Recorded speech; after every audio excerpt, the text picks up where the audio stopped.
الله الرحمن الرحيم. إن الحمد لله نحمده ونستعينه ونستغفره ونستهديه ونعوذ به من شرور أنفسنا ومن سيئات أعمالنا. من يهديه الله فلا مضل له ومن يضلل فلن تجد له وليا مرشدا. أشهد أن لا إله إلا الله وحده لا شريك له الولي الصالحين،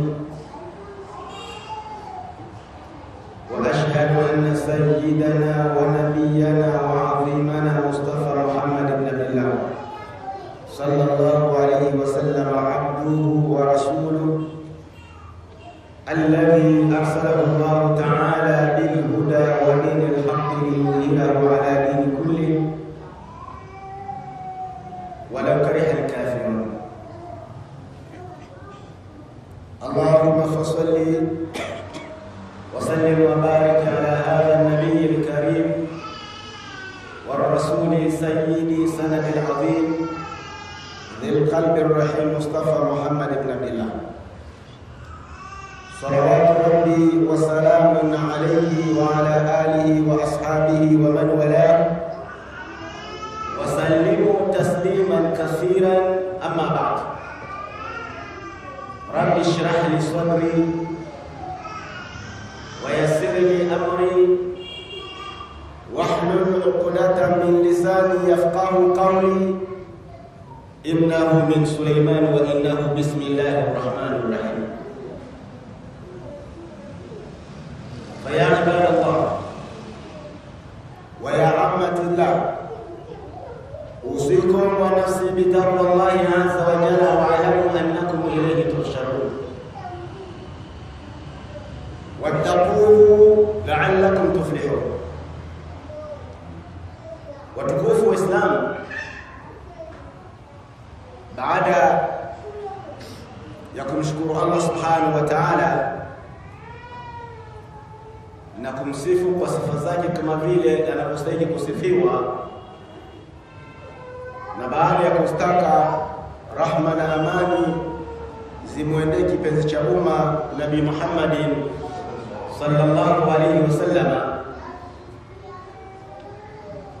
la msingi juu ya muumini mzungumzaji na wewe uliyehudhuria katika aljumua hii leo, inanibidi mimi na wewe tujitahidi kuwa miongoni mwa wale wenye kumwogopa Mwenyezi Mungu Subhanahu wa Ta'ala.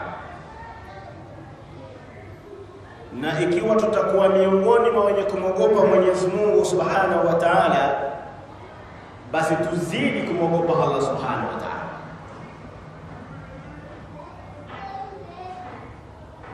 Na uchamungu si kwa ndimi ama si kwa hali namna ya muonekano ya mtu, na uchamungu si kwa masomo ama kwa elimu. Tukizungumzia masomo haya itakuwa swala lingine, elimu tu. Kuna mtu anazungumza Kiarabu kingi sana. Ama uchamungu si tu kuona watu wanajazana misikitini, mtu ana sijida kubwa. Asrar taqwa fil qalb au fi sudur. Siri ya uchamungu inapatikana ndani ya moyo, ndani ya kifua.